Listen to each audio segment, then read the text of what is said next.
Hello दोस्तों, स्वागत है आपका अपने YouTube चैनल कोयल मैट्रिक्स पर। चैनल पर पहली बार आए हैं, सब्सक्राइब कर लीजिएगा, साथ ही बेल आइकन को प्रेस जरूर करिएगा जिससे नोटिफिकेशन आपके पास समय से पहुंच जाए। तो आज की जो वीडियो है फिर से आपके 10 क्वेश्चंस रहेंगे एंड अभी तक मैंने आपको 29 क्लासेस में 10 क्वेश्चंस कराए हैं, वो भी बहुत ही कम टाइम के अंदर। तो उनको आप जरूर देखिएगा और प्लेलिस्ट में आपको वीडियोस मिल जाएंगी, पूरी प्लेलिस्ट है, लाइन वाइज आपको मिलेंगी, तो आप वहां से देख लीजिएगा। चलिए फिलहाल आज की जो 10 क्वेश्चन है स्टार्ट करते हैं। वीडियो को अंत तक जरूर देखिएगा, अच्छी लगती है तो प्लीज ज्यादा से ज्यादा लाइक कमेंट शेयर भी कर दीजिएगा। साथ ही जो मैं क्वेश्चन नंबर 1 पूछूंगी इसका आंसर आपको कमेंट बॉक्स में बताना है, वीडियो के लास्ट में चेक भी करना है। साथ ही आपको ये भी बताना है कि टोटल 10 में से आपको कितने क्वेश्चन आते थे, कितने आपके सही हुए हैं। तो चलिए क्वेश्चन नंबर 1 देख लेते हैं। क्वेश्चन नंबर 1 आपके सामने है। क्वेश्चन है which of the following characteristics is not included in the study of general procedure for tracing the algebraic curve। आपसे इसमें पूछा है इसमें से कौन सा algebraic curve जो ट्रेसिंग वाला था, मैंने आपको पढ़ा रखा है, ये इसमें से कौन सा नहीं है। सिमेट्रिक, रीजन ऑफ एक्सटेंट, या फिर ऑर्थोगोनल, या फिर tangent to the curve at the origin. तो ये मैंने आपको पढ़ाया हुआ है बहुत अच्छे से, आप वीडियोस देख लीजिएगा कर्व ट्रेसिंग वाली जो है। तो फिलहाल इसका आंसर आपको कमेंट बॉक्स में बताना है, वीडियो क्लास में चेक भी कर लीजिएगा कि इसका सही आंसर क्या है। चलिए नेक्स्ट क्वेश्चन की तरफ बढ़ते हैं, अगला क्वेश्चन देखेंगे।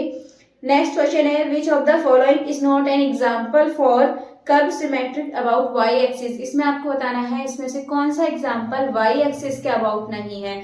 आपको पता है वाई एक्सिस है, वाई एक्सिस का मतलब उसमें आपको x की पावर इवन मिलेगी, ठीक है। इवन का मतलब x की पावर 2 मिल सकती है, 4 कुछ भी हो सकती है अगर आपसे वाई एक्सिस पूछा है। तो ऐसा आपको किस ऑप्शन में मिल रहा है, अगर आप देखेंगे तो आपको ऑप्शन सभी ए बी एंड डी जो आपके ऑप्शंस हैं उसमें आपको x square is equal to 4ay, x square is equal to a y, x square is equal to 2ay। यदि आप सी ऑप्शन देखेंगे तो उसमें आपको क्या मिल रहा है, y square is equal to 4x। तो इसका मतलब ये इसका सही आंसर नहीं होगा, तो ऑप्शन नंबर सी इसका सही हो जाएगा, यानी कि नोट पूछा है इसीलिए जो ऑप्शन नंबर सी है ये आपका बिल्कुल करेक्ट आंसर हो जाएगा। चलिए नेक्स्ट अगले क्वेश्चन की तरफ बढ़ते हैं। नेक्स्ट क्वेश्चन है find the solution for limit. आपको दे रखी इसका सॉल्यूशन आपको बताना है, ये है आपके सामने लिमिट x टेंड्स टू 0। बहुत ही आसान सा क्वेश्चन है और आपकी ग्रेजुएशन लेवल के क्वेश्चन है, तो बहुत आसान क्वेश्चन है, फटाफट से बताइएगा। तो आप सिंपली इसको कर सकते हैं, एक्सेस में से आप कॉमन लेंगे तो ये आपका मिल जाएगा। शायद ही आपको इस तरह के क्वेश्चन DSSB में देखने मिले, क्योंकि आपको थोड़ा सा ऊपर लेवल का देखने के लिए मिलेगा और ऐसे क्वेश्चन भी आपको मिल सकते हैं। कुछ क्वेश्चन 1 से 2 क्वेश्चन आपको ऐसे भी देखने के लिए मिलने वाले हैं। तो इसका जो सही आंसर है ऑप्शन नंबर डी एकदम सही आंसर हो जाएगा। चलिए नेक्स्ट क्वेश्चन की तरफ बढ़ते हैं, अगला क्वेश्चन देखेंगे। क्वेश्चन आपके सामने है, द इक्वेशन आपको इक्वेशन दे रखी है 2dy/dx। ये इक्वेशन है 2dy/dx minus xy is equal to y की पावर -2। ये देने के बाद आपसे पूछा है कि क्या ये बर्नौली इक्वेशन का एग्जांपल हो सकता है।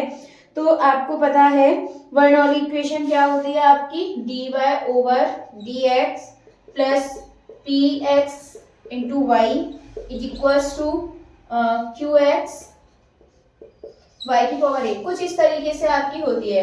अगर आप इसे देखेंगे आपको बिल्कुल इसी फॉर्म में दिखेगी, तो इसका मतलब ये आपकी बर्नौली का एग्जांपल है, ये बर्नौली इक्वेशन का एग्जांपल है जो क्वेश्चन में दिया गया है।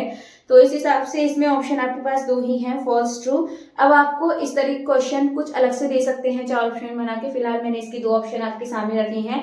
तो इसका जो ऑप्शन नंबर बी है ट्रू, इसका सही आंसर हो जाएगा। चलिए नेक्स्ट क्वेश्चन की तरफ बढ़ते हैं। नेक्स्ट क्वेश्चन देखेंगे।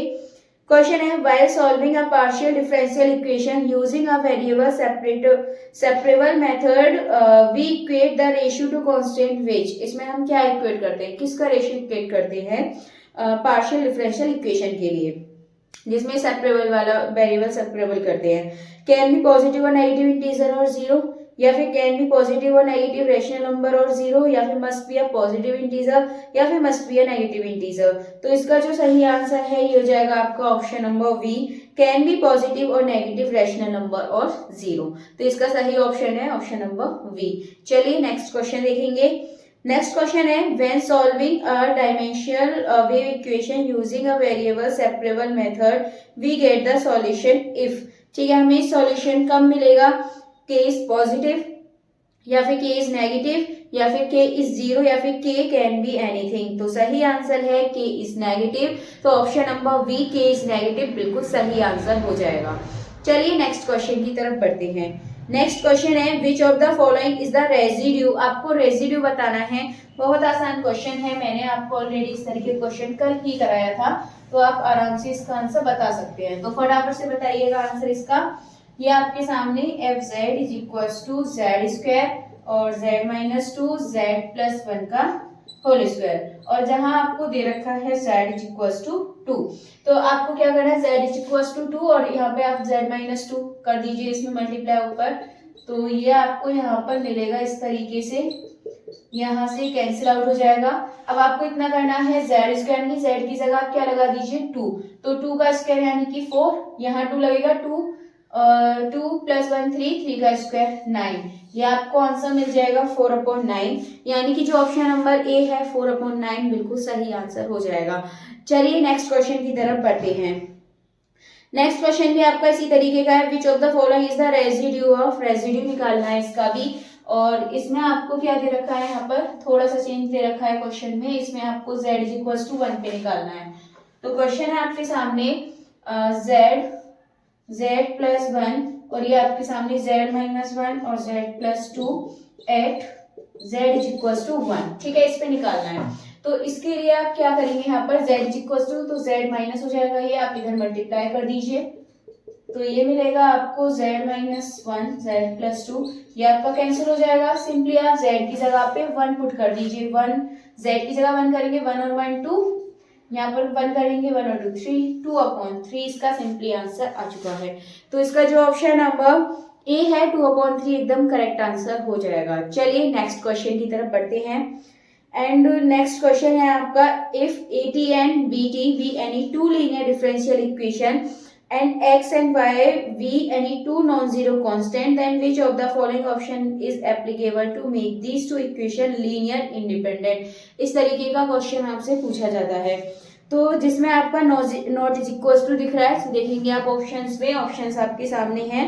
फर्स्ट है x AT plus y BT is equal to 0, या फिर x AT minus y BT is equal to 0, या फिर x BT plus y AT is equal to 0, या फिर x AT plus y BT not is equal to 0। तो जो इसका option number D है एकदम सही आंसर हो जाएगा। चलिए आगे बढ़ते हैं नेक्स्ट यानी कि लास्ट क्वेश्चन की तरफ, इसके बाद क्वेश्चन नंबर 1 का आंसर देख लेंगे।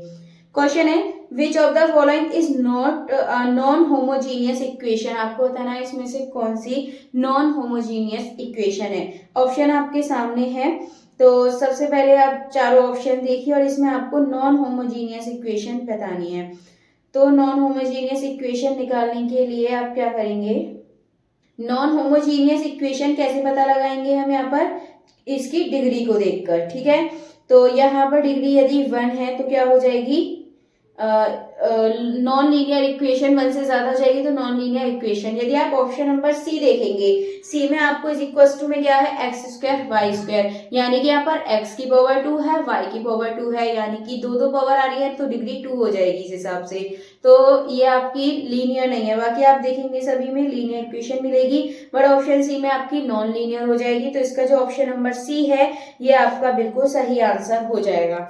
चलिए फिलहाल जो क्वेश्चन नंबर 1 था उसका आंसर देख लेते हैं। जो क्वेश्चन नंबर 1 था ये आपका विच ऑफ द फॉलोइंग, इसमें आपको बताना है कौन सा इसमें ट्रेसिंग एंड एल्जेब्रिक कर्व की विशेषता नहीं है।